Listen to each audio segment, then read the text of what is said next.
We're back with the Politics Fix with the WashingtonPost.com's Chris Cillizza and the Politico's Jonathan Martin. Cillizza, I haven't seen you. Weren't you on some kind of Skype today? I saw you on what? You look like a prisoner. You look like you were incarcerated. Let me ask you. That's the look I was going for, Chris. Speaking of what, you had to look right. Let me start with you, Chris. This thing about race, we all grew up in America. We know it's part of our history, and it's not always been a good part, but it's there. It colors some of our politics, to be honest. But does the White House not want this to be a topic? Yes, they don't want it to be a topic, Chris. Look, this is a continuation from the campaign. Barack Obama ran very much as a sort of post-racial candidate. And obviously, everyone knew if he was elected, he'd be the first African-American president. But he very rarely put that piece of his history out front.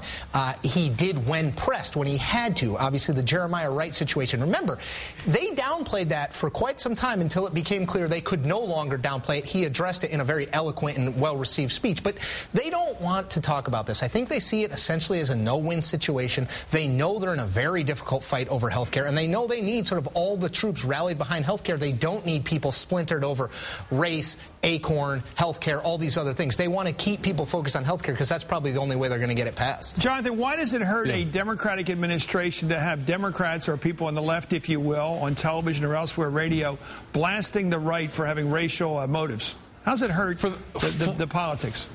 Chris, for the reasons that Chris just mentioned, because it's a process issue. If that becomes the topic du jour, if Obama and his folks engage that issue, nothing else gets through. That becomes the discussion. You have President Obama going on these 5 talk shows this Sunday.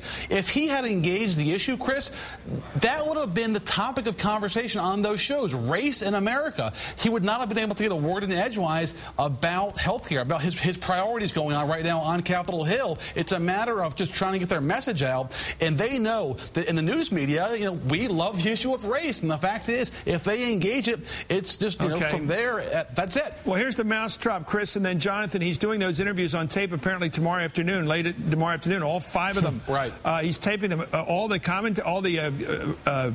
anchors, including David Gregory and the rest. I'm sure we're going to bring up that topic. How does he avoid dealing with it and having it the major item coming out of those interviews on Sunday?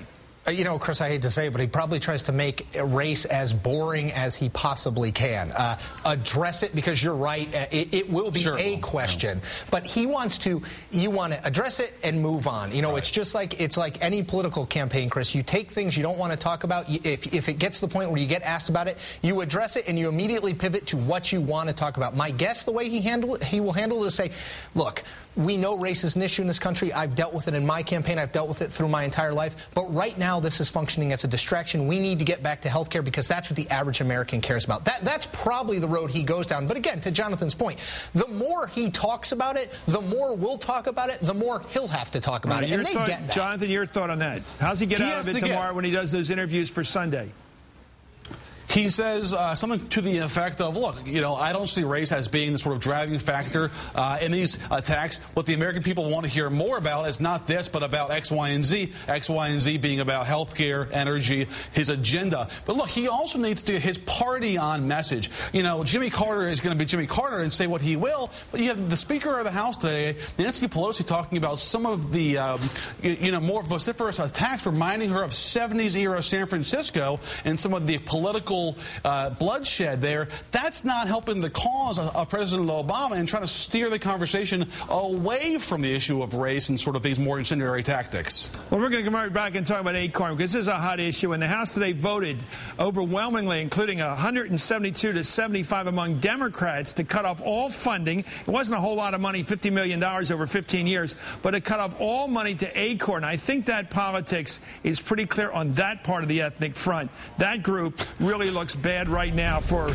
giving advice in some case to a hooker and a pimp looking for a place to live and a place to set up shop, and they were giving them advice.